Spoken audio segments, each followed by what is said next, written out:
எல்லோருக்கும் வணக்கம். இன்னைக்கு நம்ம பார்க்கக்கூடிய சப்ஜெக்ட் பக்தியில் இறைவனிடம் சொல்வது அவரிடம் போய் சேர்வதில்லையா.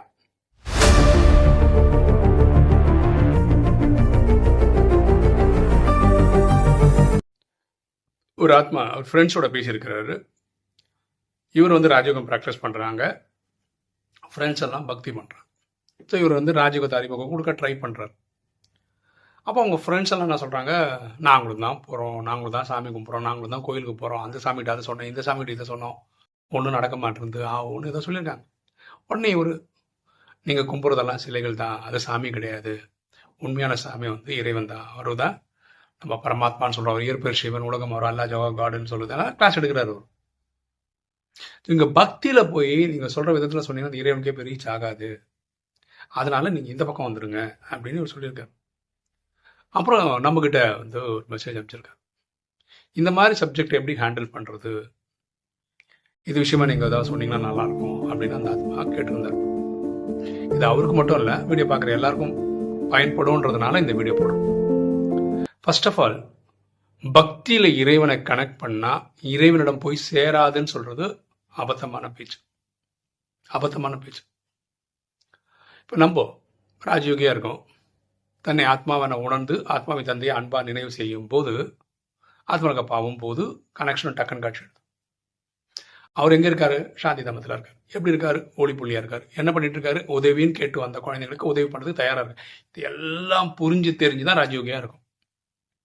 ஆனால் பக்தி பண்ணுறவங்க இஸ்லாமியர்கள் அல்லான்ற பேரில் கும்பிட்டு இருக்காங்க, கிறிஸ்துவர்கள் இயேசு கிறிஸ்து அப்படின்னு கும்பிட்டு இருக்காங்க, இந்துக்கள் 33 கோடி தேவதைகளையும் கடவுள் நினச்சி கும்பிட்டு இருக்காங்க.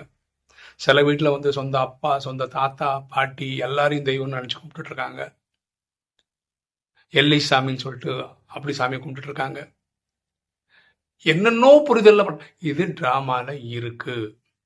இறைவன் தான் இந்த டிராமாவோட கிரியேட்டர், ப்ரொடியூசர், டைரக்டர், முக்கியமான ஆக்டர் அவர் தான். உங்களுக்கு எனக்கு ராஜயோகம் தெரியணும்னு டிராமாவில் பாட்டு இருக்க மாதிரி அவங்களுக்கு ராஜயோகத்தில் இறைவனை தெரியாம டிராமாவில் இறைவனை தெரியாமல் இருக்கிற மாதிரி ஒரு பாட்டு, அது நேரடியாக தெரியாமல் இருக்கிற மாதிரி ஒரு பாட்டு. ஸோ அவங்க எங்கே போய் சொன்னாலும் சரி, ஒரு கல் அதை இறைவன் நினைச்சு சொன்னா கூட மெசேஜ் சாந்தி தமத்துக்கு போயிடும். அதான் டிசைன். அதுக்கு ஒரு ஈஸியாக புரியுறதுக்கு எக்ஸாம்பிள் சொல்கிறேன். இப்போ நான் இந்தியாவில் இருக்கேன். இந்தியாவோட பிரதம மந்திரி நரேந்திர மோடி, அவர் இருக்கிறது டெல்லியில். ஓகேவா? தமிழ்நாடு சிஎம் அவர் இருக்கிறது சென்னையில். அவருக்கு ஒரு லெட்டர் போடணும்னு வச்சுக்கோங்களேன். Narendra Modi prime minister of இந்தியான்னு சொல்லிட்டு நீங்கள் அட்ரஸ் எல்லாம் போட்டு அனுப்புறீங்கன்னு வச்சுக்கோங்களேன், லெட்டர் போகும். அதே மாதிரி சிஎம்க்கு போட்டாலும் போகும். ஒருவேளை அவரோட வீட்டு அட்ரஸே உங்களுக்கு தெரியாது, யாரு பிரைம் மினிஸ்டருக்கும் தெரியாது, சீஃப் மினிஸ்டரும் தெரியாதுன்னு வச்சுக்கோங்களேன், சும்மா அப்படி போடுங்களேன், 2ல பிரைம் மினிஸ்டர் ஆஃப் இந்தியா, அவ்வளோதான். வேறு எதுவும் போடாதீங்க, பேருக்கு எதுவுமே போடாதீங்க. நீங்கள் எழுத வேண்டிய கதையெல்லாம் எழுதி லெட்டர் போஸ்ட் பண்ணுங்க, போயிடும். ஏன்னா பிரைம் மினிஸ்டர் ஆஃப் இந்தியா ஒருத்தர் தான், அவர் இருக்கிறது டெல்லி தான், அது எல்லா போஸ்ட்மேனுக்கும் தெரியும், ஆட்டோமேட்டிக்காக அது டெல்லிக்கு போயிடும். அது மாதிரி சீஃப் மினிஸ்டர் ஆஃப் தமிழ்நாடு அப்படின்னு மட்டும் போடுங்க, பேரே போடாதீங்க. இன்னைக்கு விஜய் இருக்காரு, விஜய் அப்படின்னு போடணும்னு அவசியமே கிடையாது. சும்மா சீஃப் மினிஸ்டர் ஆஃப் இந்தியா தமிழ்நாடுன்னு போட்டு ஒன்று அனுப்பி பாருங்களேன், அது கரெக்டாக போய் அவர் போக வேண்டிய இடத்துக்கு போயிடும். ஆக்சுவலாக 2 இடத்துலையும் அவங்க படிக்க போகிறது இல்லை, அவங்களோட பிஎஸ் தான் படிப்பாங்க. அதுதான் உண்மையும் கூட. ஏன்னா லட்சக்கணக்கில் லெட்டர் வரும், அது ப்ராக்டிக்கலாக நம்ம புரிஞ்சுக்க முடியும். ஆனால் போய் சேருமானா போய் சேரும். அப்போ லௌகீகத்திலேயே இந்த மாதிரி ஒரு அட்ரஸிங் சிஸ்டம் இருக்கும்போது பரமாத்மாவுக்கு நீங்கள் பக்தியில் கனெக்ட் பண்ணால் மெசேஜே போவாதுன்னு சொல்கிறது கரெக்டு கிடையாது. அப்போது இவருக்கு ஃப்ரெண்டுகிட்ட பேசும்போது அந்த ஃப்ரெண்டு சொன்னார்ல, எனக்கு எல்லா சாமியும் கும்பிட்டேன், எனக்கு ஒரு பலனும் கிடைக்கலன்னு சொல்கிறார். பார்த்தீங்களா, இங்கே தான் அந்த டிஃப்ரென்ஸ் இருக்குது. நம்ம என்ன புரிஞ்சுக்கிறோம், இவரு கல், சிலை, ஃபோட்டோ இதெல்லாம் பார்த்து கும்பிட்டதுனால நியூஸ் அங்கே போகவே இல்லை, அதனால பலனே கிடைக்கல, நம்ம பிடிச்சோம். அது கிடையாது, மெசேஜ் போயிடுச்சு. அங்கிருந்து அவர் கொடுக்குற மெசேஜை நம்மளால கேப்சர் பண்ண முடியல. பரமாத்மா ராஜயோகிகளுக்கு என்ன சொல்றாரு, கடைசி மினிட்ல நான் உங்களுக்கு சக்தி கொடுப்பேன், டச் பண்ணுவேன். அப்போ உங்க ஆத்மா லைன் கிளியரா இருந்தது, உங்க புத்தி கிளியரா இருந்ததுன்னா நான் கொடுக்குற மெசேஜ் நீங்க கேட்ச் பண்ணுவீங்க, அதுபடி நீங்க நடந்துப்பீங்க. ஓகே, எஸ்பெஷலி வினாசம் நடத்தல டைம்ல அவர் அங்கிருந்து ஒரு சிக்னல் கொடுக்குறோம், அதை கேட்ச் பண்ணிட்டோம்னா நம்ம அந்த இடத்த விட்டு வேற இடத்துக்கு போவோம், இந்த இடம் வினாசம் ஆயிடும். அப்போ ராஜயோகிகள்ல பல பேரால் அதை கேட்ச் பண்ண முடியாது. ஏன்? லைன் தூய்மையா இல்லைன்னா. இதுதான் பக்தியில் இருக்கவனுக்கும் ப்ராப்ளம்.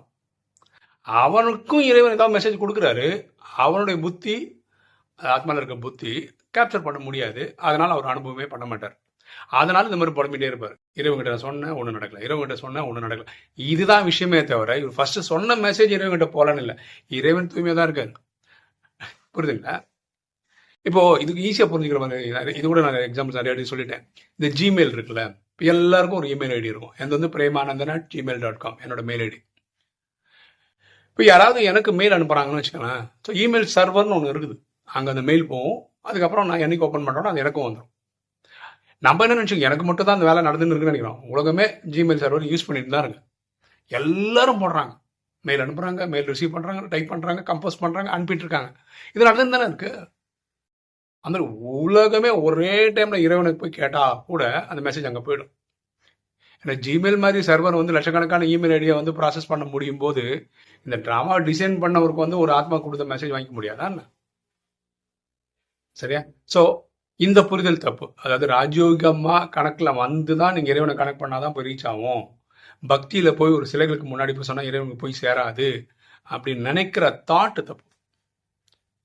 நீங்கள் பக்தி பண்ணாலும் சரி, ராஜயோகம் பண்ணாலும் சரி, கரெக்டாக போயிடும். அதுக்கு ஒரு நல்ல எக்ஸாம்பிள் சொல்கிறேன். உங்கள் வீட்டில் யாருக்கோ உடம்பு சரியில்லை. அந்த வெப்ராலத்தில், அந்த டென்ஷனில் நீங்கள் கடவுளே என்னை காப்பாற்று, உங்களுக்கு இதே தெரியாது, ராஜ்யமே தெரியாது, கடவுளே என்னை காப்பாற்றணும் போது திடீர்னு பக்கத்து வீட்டுக்காரன் வருவான், தெரிஞ்சவன் வருவான், அந்த பேஷண்ட்டை தூக்கின்னு போவான், ஹாஸ்பிட்டலில் கொண்டு அட்மிட் பண்ணுவான். இந்த உதவி எங்கேருந்து வந்தது? அந்த செகண்டில் கிடச்சதா இல்லையா? இவன் எப்படி கூப்பிடுவானோ அப்படி தான் கூப்பிடுவான். ஐயப்பான்னு ஐயப்பான்னு தான் கூப்பிடுவான், ராகவேந்திரனா ராகவேந்திரா தான் கூப்பிடுவான், இயேசுவேனா இயேசுவேன் தான் கூப்பிடுவான், அல்லானா எல்லாவேன்னு தான் கூப்பிடுவான். அவன் ஏதோ ஒரு பேரில் கூப்பிடுவான், ஆனால் அவனுக்கு உதவி கிடைக்கும். புரியுதுங்களா? அப்போ பக்தியில் வந்து கொஞ்சம் லேட் ஆகும் இறைவன்கிட்ட போகிறது அப்படின்றது முற்றிலும் தவறான புரிதல். ஓகேவா? வீடியோ பார்க்குற நீங்கள் இது விஷயமா எக்ஸ்ட்ராவாக ஏதாவது விஷயம் ஆட் பண்ணணுன்னா நீங்கள் கமெண்ட் செக்ஷனில் போடுங்க, நம்ம எல்லாரும் தெரிஞ்சுக்கலாம். ஓகே, இன்றைக்கி வீடியோ உங்களுக்கு பிடிச்சிருக்கணும் நினைக்கிறேன். லைக் பண்ணுங்கள், சப்ஸ்கிரைப் பண்ணுங்கள், ஃப்ரெண்ட்ஸ் சொல்லுங்கள், ஷேர் பண்ணுங்கள், கமெண்ட்ஸ் போடுங்க. தேங்க்யூ.